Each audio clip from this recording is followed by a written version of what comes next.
За Нарусан Баахтай хөдөр цэцэг 35 настай. Сонгон айрхан дүүргийн халамжийн төвөөс ийм сургалт болж байгаа. Залуучуудыг хамруулж байгаа. Зүгээр гэртээ байж хахаар тийш нэ очоод сурж мэдэх, хүнтэй танилцах, танилын үрээгээ нэг зорилготой оролцож эхэлсэн.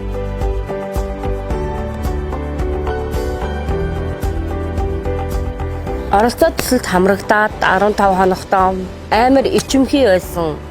Нээлттэй болсон. Яри гэсэнгээ ингээд хадгалцдаг хүн байсан. Хүн болгон баг амар тиймэрхүү улсууд ирсэн тийм нээлттэй биш. Янз янзын улсууд ирсэн л дээ.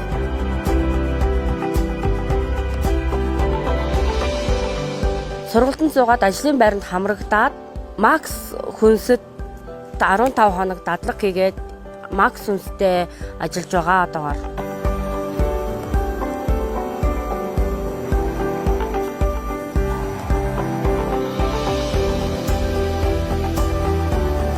Энэ Макс хүнстэй ажиллаад 7-8 сар болж байна. Айгуу мундаг компани.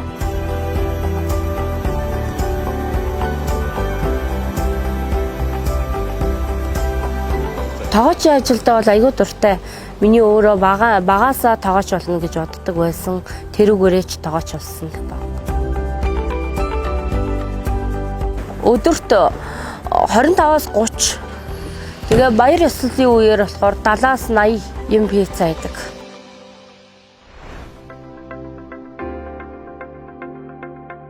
Тэр оролцоо төсөлд хамрагдсан, ажлын байртай болсон, хамт олонтой болсондоо л баярлдаг.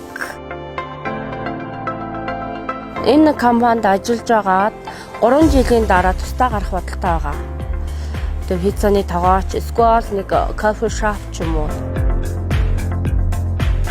Энэ оролцоо төсөл бол бүр 15 хоног нэг газар байлгаад айгүй мундаг багш нар ирсэн учраас тэндээс бол авах юм зөндөө байсан.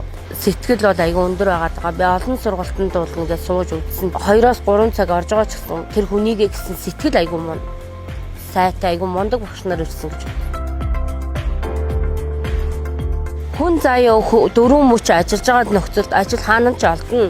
Ерөөсөө улсаас юм хардаг болсон байгаа байхгүй юу? Тим сэтгэлгээгээл болж хэрэгтэй. Би ажил хийж чадна гэвэл ажлаа яг тууштай хийх тийм сэтгэгдэл дутцсан гэж үзэж байгаа. Оролцоо төсөлд хамрагдсан найзуудаа минь хүргэж байна. Хамт олондоо баярлалаа.